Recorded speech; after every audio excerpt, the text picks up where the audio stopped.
Muy buenas a todos, mis queridos pescachailes.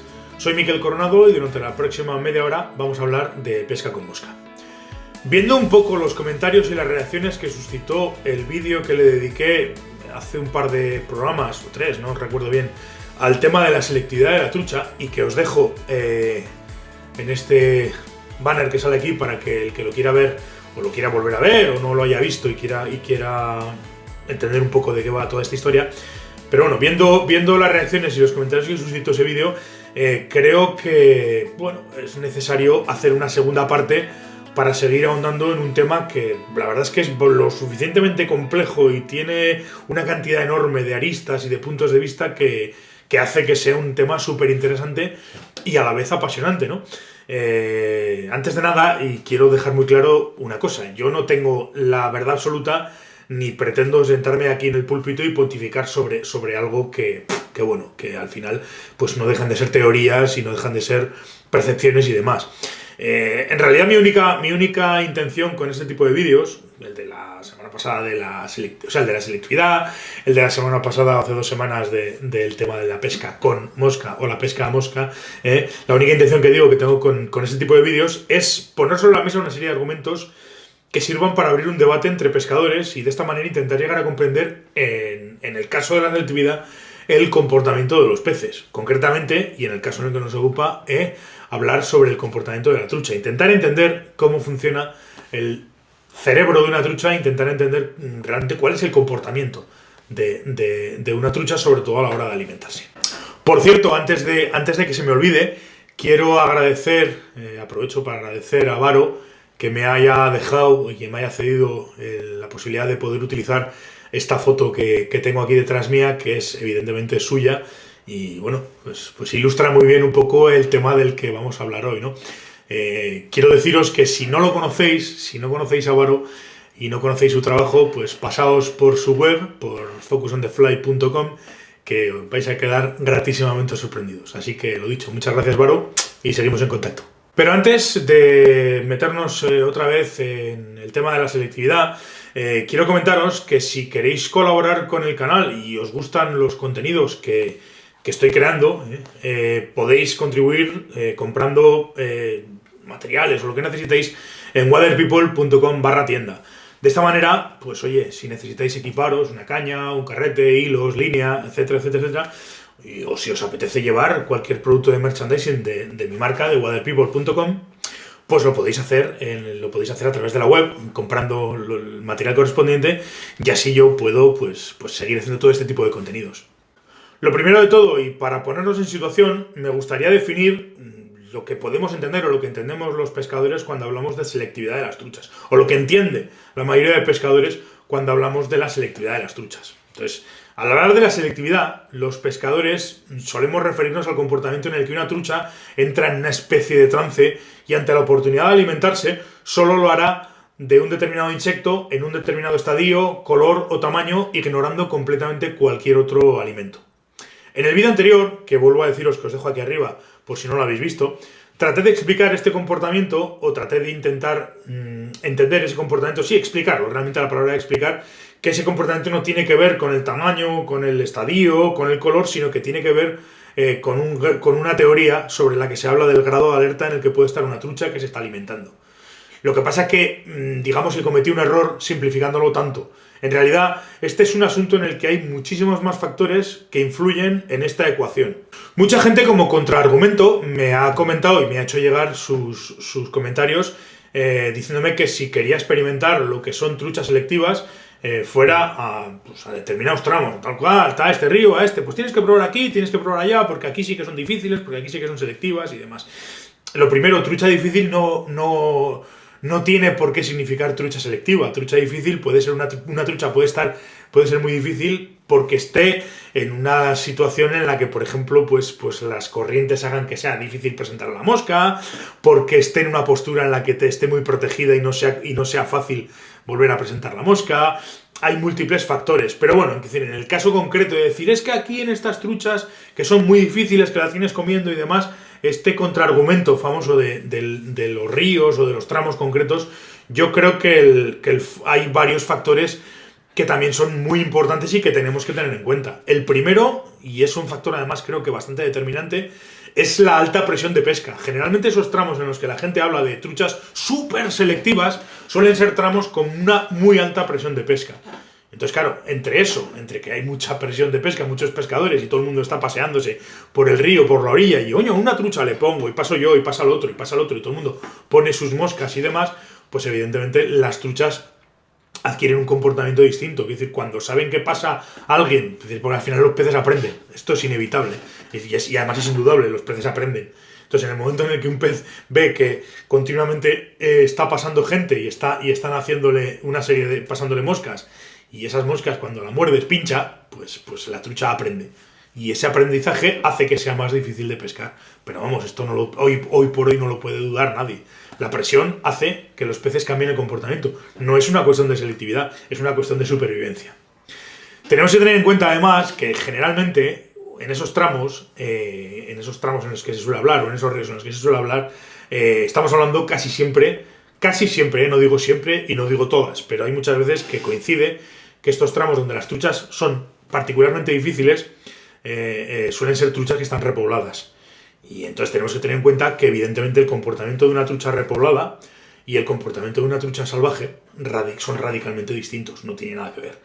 No tiene absolutamente nada que ver. Las truchas salvajes están acostumbradas a buscarse la vida para comer, y las truchas repobladas, pues esa costumbre no la tienen. Pues muchas veces están acostumbradas al señor que les echa el pienso, entonces los comportamientos son completamente distintos. Las moscas son completamente distintas, que se suelen utilizar, etcétera, etcétera, etcétera. Eso hay que tenerlo muy en cuenta. Y además, puede que incluso llegue a coincidir el caso, y ahora que estamos de cara al invierno, suele pasar que las truchas repobladas o esos tramos de alta presión de pesca son tramos o escenarios en las que las truchas que hemos repoblado o que están repobladas son truchas arcoíris.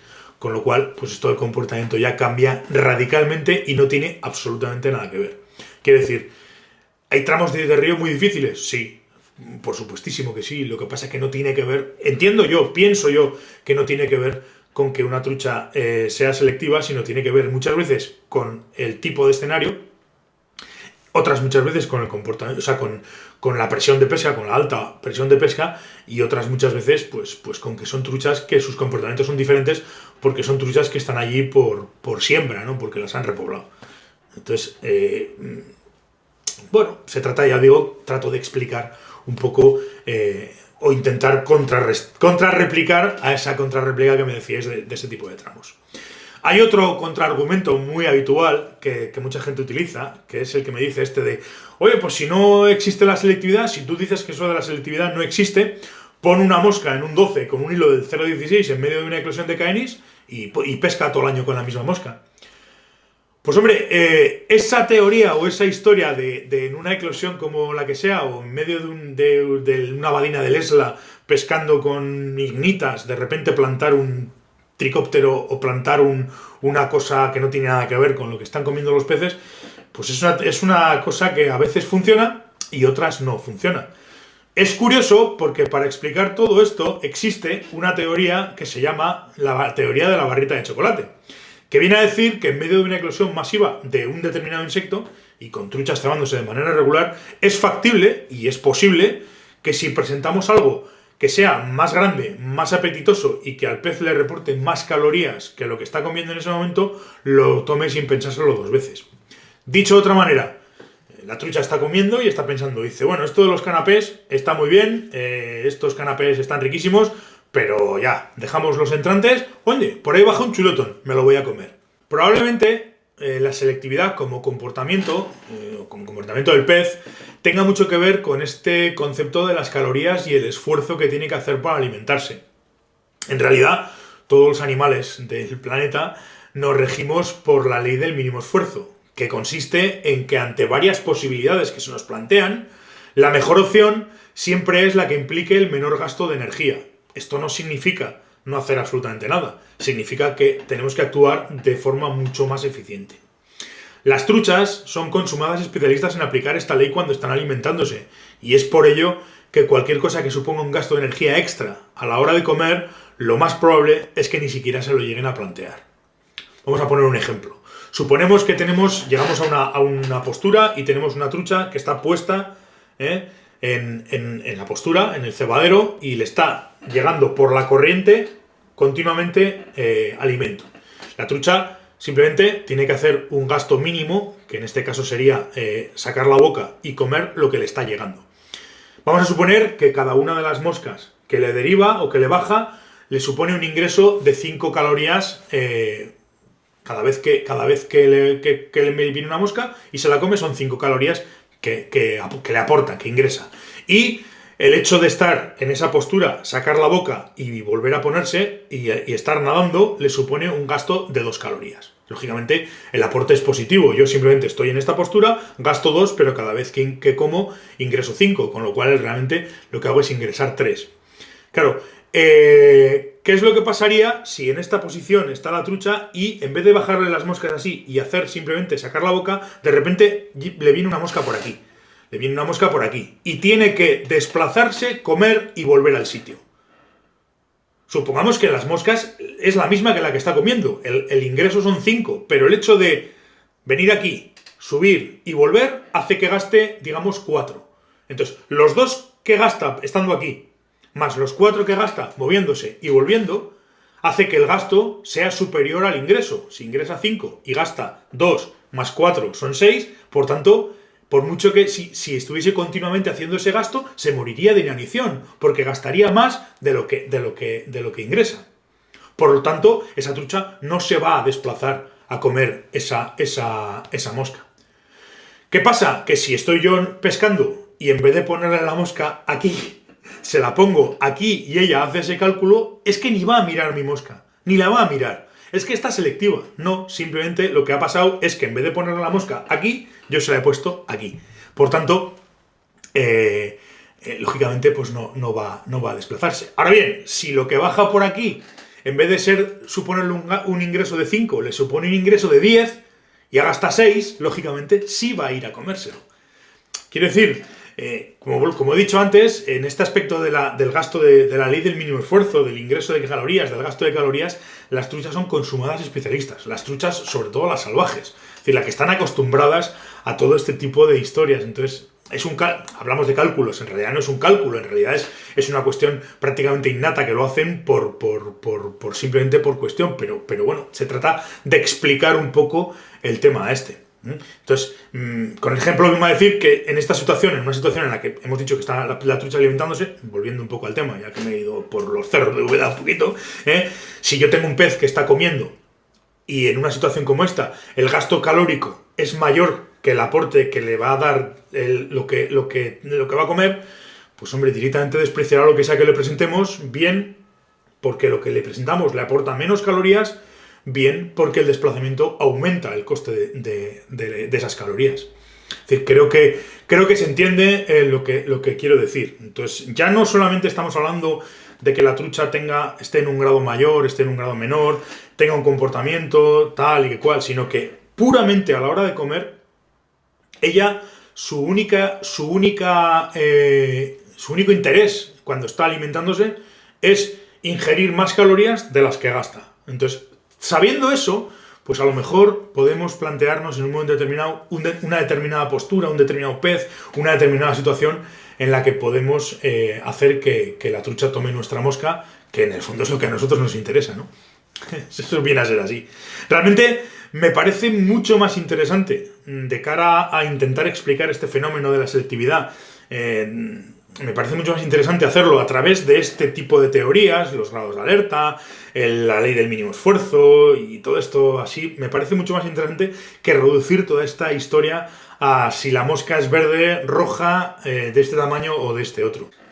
Una de las cosas que hace de la pesca a mosca una actividad tan absolutamente fascinante es que no hay verdades absolutas, ni nadie tenemos el secreto para pescar más y mejor. Esta es una actividad maravillosa donde el viaje, entiendo que el viaje es muchísimo más interesante que el destino al que nos dirigimos. Intentar entender el porqué de las cosas, vivir en un continuo aprendizaje, hace, como ya he dicho en alguna otra ocasión, que seamos mejores pescadores o que queramos ser mejores pescadores. Y con estos vídeos esa es mi intención, hacerme preguntas para ser mejor pescador.